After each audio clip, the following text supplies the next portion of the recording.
Please put your hands together and welcome to the stage the hilarious antics of Sidekick!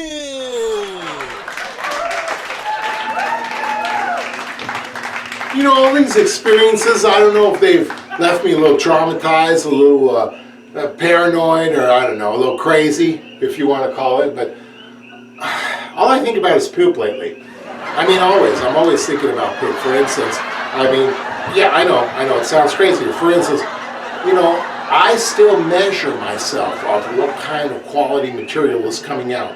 Don't you? I got toilet paper issues coming out of my ears, If I had to see a therapist, that's all I talk about is toilet paper. That's what I'm talking about, toilet paper with you, because I have dreams, I have nightmares.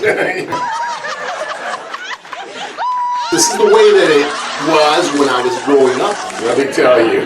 Friends coming over, it was bad enough when my friends came over and they were like, "Man, you got no toilet paper in your bathroom?" And I was like, "Hey, I'm sorry, we must have run out. Look in the bottom drawer. There's nothing here. Hey, I can't help you if you're blind." And my friends would be knocking at the door, something like that. "Hey, come on, homie, help me get me some toilet paper or something." That was bad enough. I can't imagine my poor aunts. They were 20 and 21 in the dating scene. Can you imagine this? Now, my mother was a Nazi back then. She was the toilet paper Nazi, toilet paper queen. So she expected everybody to already understand the rules of the toilet paper scene. In our house, there's no toilet paper, but you're going to use some alternatives. If you could imagine the embarrassment of my aunts. Imagine, you're on a date and you bring the date home. Hey, you want to come to my house for some whatever, some tea, some soda pop, whatever the young people do these days. And so, the guys are like, "Yeah, let's go over." And then can you imagine them over at their house and they're like listening to whatever, or they're watching TV and, you're the guy and you're like, "Excuse me, can I use your bathroom for a second?" "Oh yeah, my aunt's over here." "Of course, you can use the bathroom. Just go right over there and, just use it." And then, the guy's, "Oh, I'll just be a minute," and the guy's already embarrassed because, he's got to take a crap. He's got to crap his pants, it's like, man, embarrassing enough when you're there with your date at her house.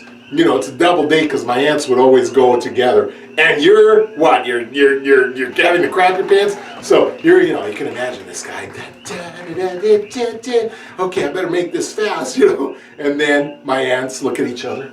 "Oh yeah, there's no toilet paper in there." And then this guy. And then he's like, "Oh, there's something to read over here." He grabs some magazine. Gotta get that stuff out. And then what happens? It's time, the business is done. So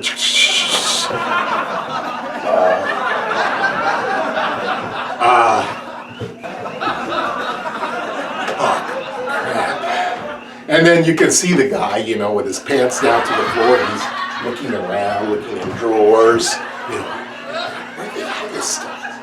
There's gotta be something, and you can see this man, everything's hanging out, his butt's in the air, and he's desperately looking in drawers. There's nothing in the drawers. Are you kidding me? There's nothing in those drawers.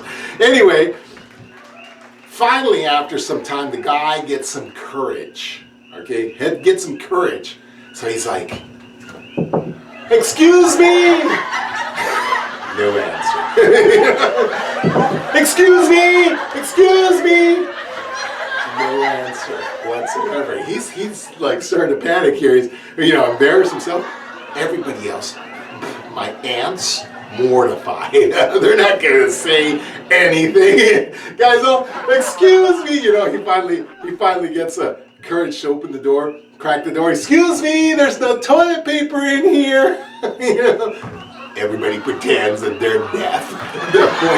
Nobody answers. It's like, excuse me. And you can hear this guy, and I'm like 6, 7 years old, and I'm over there. I'm embarrassed for the guy, and I'm a little kid, you know, looking at my aunts, and they're mortified, you know. What do we do? I don't know. Let's just pretend nothing's happening. Let's just be normal, you know. And then he's like, excuse me. He's getting louder, the guy, but nobody answers, you know. So what's the guy gonna do? He's gonna get ingenious. So he's gonna go over. He's thinking to himself, what do you do at this point? The newspaper, the magazine that he's been reading. So, you know, this guy tears off a little piece, crumbles it up, does his business. Can throw it in the toilet or the plug. And throws it neatly in the corner. The guy made a little neat pile like a rat. He made a little pile. 1, 2, 3, 4. Washes his hand, comes out. Today, you know, having a good time. And they're over there watching TV, you know, like nothing's happened. And, you know, the two aunts, 20, 21, their boyfriends, they're all cuddling up, etc., etc. And here comes my mom. Oh, just don't say anything, she'll go away. She comes in, excuse me, who used the bathroom? I can see my aunt's just dying at this point. Oh, I'm so sorry. And you can hear him throughout the house. I was in my room. And like, yeah, this is fantastic. Like, which one of you went to the bathroom? Which one of you men? And there's 2 guys there, you know, sitting by my aunts. Which one of you went to the bathroom? And my aunts are, oh, I'm so sorry about this. Teresa, don't embarrass us. Don't tell them this. Well, one of them is a pig. One of them put their nasty napkins on the floor in there. Which one was it? Was it you? And the guy, yeah, and then he's looking around. I'm so sorry, girls. Mortified. Oh, no, it's okay, you're fine. I'm so sorry, it's her fault. Oh, Teresa, I can't believe it. And then, of course, the guy, I'm sorry, she practically grabbed his ear and pulled him over there, you know, and practically, she's like, come over here. And the guy, of course, goes over there, marches over there. She shows him like a scolding mother. You see this? You see this on the floor here? This is nasty. This is nasty behavior. We don't put toilet paper right there. That's not where the toilet paper goes.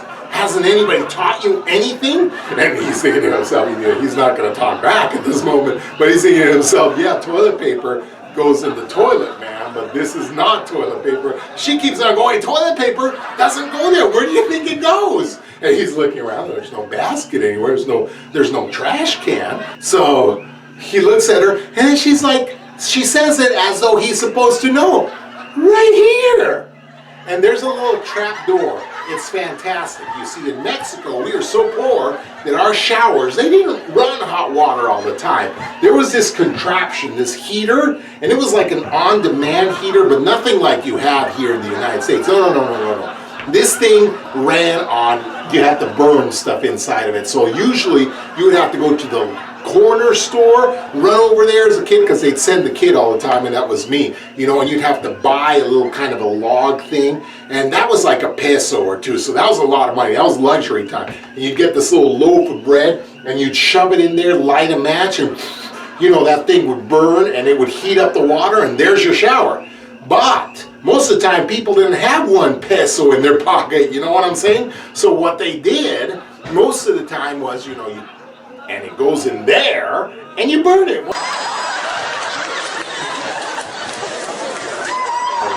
This guy is supposed to know that you put your toilet paper inside this contraption. And so my mother opens it up. Ahiba, there it goes, right in there. And she looks at him like, this look like, aren't you educated? Don't you know these things? And the guy like, okay, I'm so sorry. And he comes back, sits down with the girlfriend, you know, my aunt, and it's like, I'm so sorry. You know, my aunt's never got to date that guy again. The other guy next to him, I know what he was thinking. I took a crap at the Denny's, you know, before we got here.